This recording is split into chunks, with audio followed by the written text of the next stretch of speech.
అధికారంలో ఉన్నప్పుడు ఈ ఒక్క పథకం చెప్పండి, ఇంప్లిమెంటేషన్ కోసం మాత్రమే పెట్టాము, ఇది బీసీలకు మాత్రమే వర్తిస్తది అన్న పథకం ఏదైనా ఉంటే ఒకటి చెప్పండి.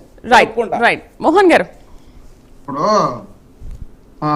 నేనేదో ఊగుదప్పుడు ఉపన్యాసము, నేనేదో మాట్లాడతాను, నాకేదో అవగాహన లేదు, నాకేదో ఆయనకేదో పెద్ద అవగాహన ఉన్నట్టు ఆయన భార్యగా చెప్పినట్టు చెప్తున్నారు. 2014 నుండి 19 వరకు ఒక్క రాజ్యసభలే చెప్పుకోవడానికి ఎట్లా తల ఎత్తుకొని మాట్లాడతారో వీళ్ళకే బుద్ధి పుట్టుతుందో మరి ఎవరికైనా బుద్ధి పుడుతుందో తెలియదు.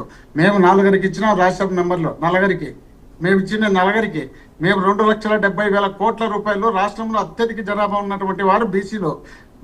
అత్యధిక జనాభా ఉన్నప్పుడు డైరెక్ట్ డిబిటీ ద్వారా 2,70,000 కోట్ల రూపాయలు ఇచ్చింది బీసీలలో అత్యధిక మందికి వస్తుంది అన్న విషయం వీళ్ళకి తెలియదు.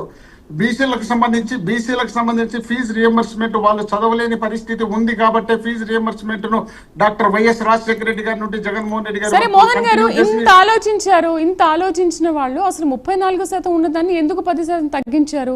దానికి నేను మొదట్లో అడిగిన దానికి మీరు ఆన్సర్ చేయలేదు. పోనీ ఎందుకు తగ్గించారు? దానికి కారణం ఏంటి? ఉన్నదాన్ని కొనసాగిస్తే ఏమైనా ప్రాబ్లం ఉండేదా? ఒక్కసారి విను తల్లి, ఒక్కసారి వినమ్మా. ఇప్పుడు బీసీలకు సంబంధించినటువంటి రిజర్వేషన్ 34% అని చంద్రబాబు నాయుడు గారు చెప్పి అమలు చేయకపోతే జగన్మోహన్ రెడ్డి గారు జీవో తెచ్చి 176 జీవో నెంబర్ 176 డిసెంబర్లో జీవో తెచ్చిన తర్వాత వీళ్ళు జనవరిలో పోయి సుప్రీంకోర్టుకు వీళ్లకు బిర్రు ప్రతాప్ రెడ్డి చంద్రబాబు నాయుడు గారి అనుచరుడు అతను పోయి కోర్టులో నిలబెట్టించినటువంటి చరిత్ర వీళ్ళదైతే వీళ్ళు కోర్టులు కానీ రిజర్వేషన్లు కానీ వీళ్ళు చెప్పినట్టు ఇవ్వాల్సిన అవసరం లేదు, వీళ్ళకన్నా ఎక్కువ ఇస్తానని చెప్పి జగన్మోహన్ రెడ్డి గారు 50% బీసీలకు ఇచ్చినారన్న విషయాన్ని మనం మర్చిపోతే ఎట్ట తల్లి? 50% ఇచ్చినారు అంటున్నా. 24-34 వీళ్ళు జగన్మోహన్ రెడ్డి గారు డైరెక్ట్ ఇచ్చినారు.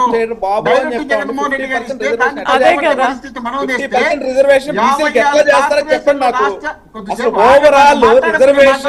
సుప్రీంకోర్టు ఆదేశాలు కూడా మీకు తెలుసు కదా మోహన్ గారు.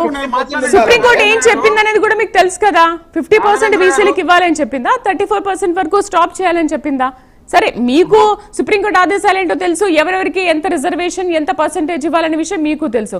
మీరు ఏకంగా 50% బీసీలకు అంటున్నారేంటి?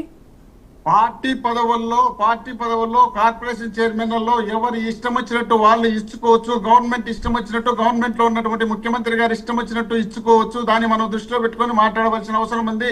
90% ఇచ్చినా దానికి ఎవరు వచ్చి అడ్డుపడే పరిస్థితి ఉండదు. కాబట్టి దాంట్లో 50% అబౌవ్ జగన్మోహన్ రెడ్డి గారు ఇవ్వడంతో పాటు వీళ్ళు 17 సంవత్సరాల రాజకీయ ముఖ్యమంత్రిగా పనిచేసినటువంటి మహానుభావులు, 50 సంవత్సరాల రాజకీయ అనుభవం కలిగినటువంటి పెద్ద మనుషులు, మరి జగన్మోహన్ రెడ్డి గారు వచ్చి 50 బీసీ కార్పొరేషన్ చైర్మన్లు పెట్టిన తర్వాత తమరేం చేసినారు? గతంలో 15 సంవత్సరాలు ముఖ్యమంత్రిగా ఉన్నప్పుడు అది ఎందుకు చేయలేకపోయినారు?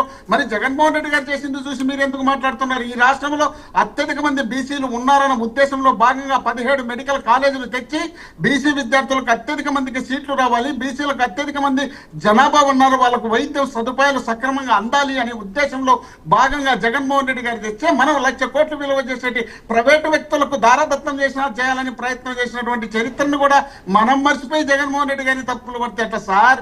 11 మంది ఈ రోజు ఏదో చెప్తున్నారు, 2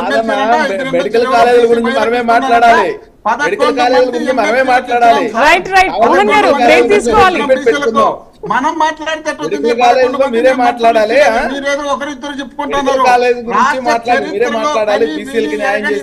ఆంధ్రప్రదేశ్ ముఖ్యమంత్రిగా జగన్మోహన్ రెడ్డి గారు భారతదేశానికి ఆదర్శ ముఖ్యమంత్రిగా బీసీలను డెవలప్ చేయడంలో నా స్ట్రైట్ క్వశ్చన్ ఒకటే, మీరు 2019 నుంచి 2024 వరకు